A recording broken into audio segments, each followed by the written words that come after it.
In today's matchup, passing may be at a premium, at least for one side. The Dolphins are #1 in pass defense. They're going up against a Pats offense that knows they'll be challenged. Nice play sign. So, for the call of this Week 11 matchup, hand it over to our commentary team, Brandon Godden and Charles Davis. All right, Larry, EA Sports coverage of the NFL brings us to the Sunshine State in one of America's finest cities, Miami, Florida. Today, we're set for a good AFC matchup between the New England Patriots and the Miami Dolphins. Ohio State beat Rutgers 58-0. Just 1 yard to go here on second down.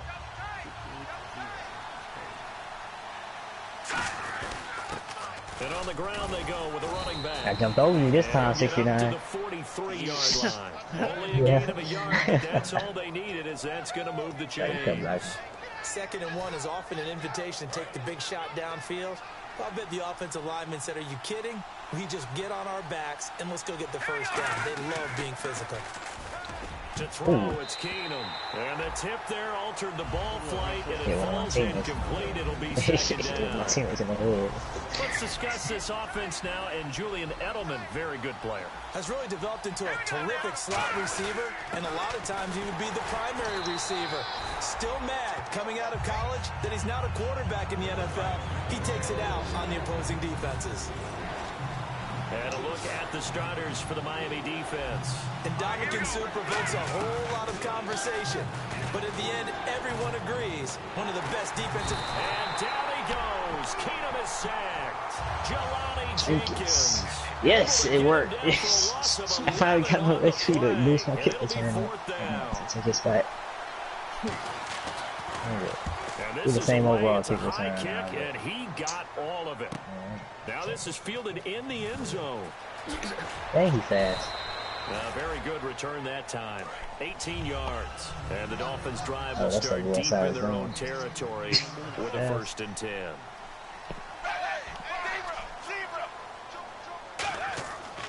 Now here's the first carry for Amir Abdullah. 2 yards on the pickup there. It'll be 2nd and 8.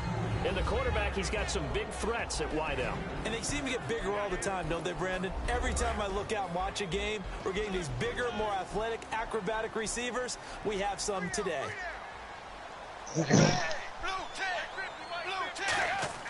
Play action. It's Tannehill. Penalty marker is down here. And he is out of bounds, getting it just shy of the 35.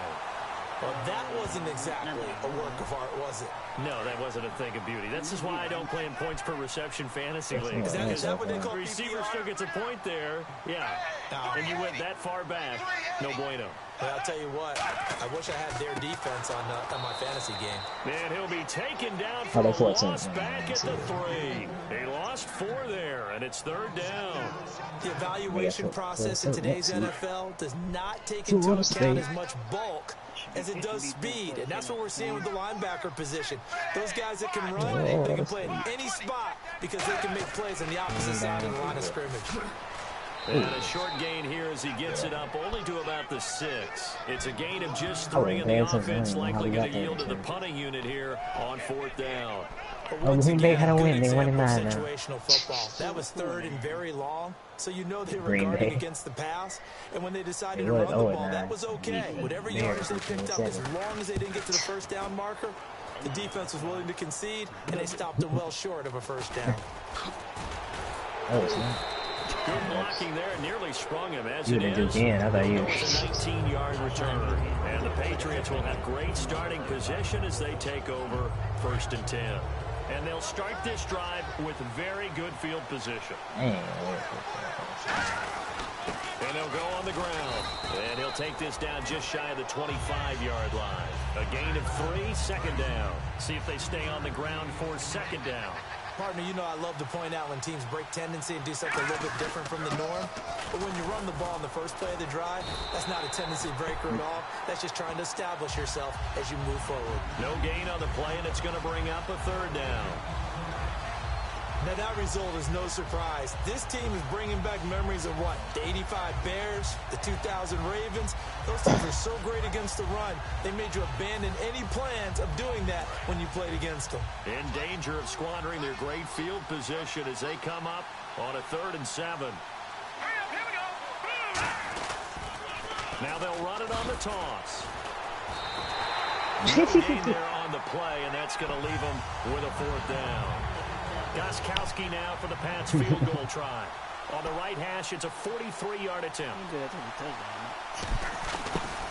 And Gostkowski's kick is good. And the Patriots jump out to a 3-0 lead. So snap, good hold, and that one's right down the middle. Never in doubt. Just the way you used to hit them, Brandon.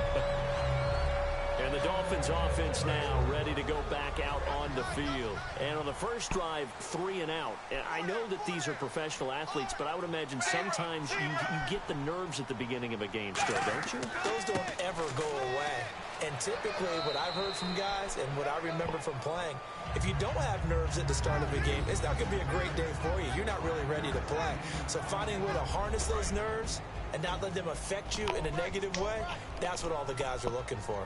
As we get a look at the defensive starters as secondary, they're certainly going to need to be on their toes in this one. And you know me really well. Where do I start analyzing a game? From the secondary. And these guys have to be on point today. They're facing a high-powered attack. And defensively, it's a nickel for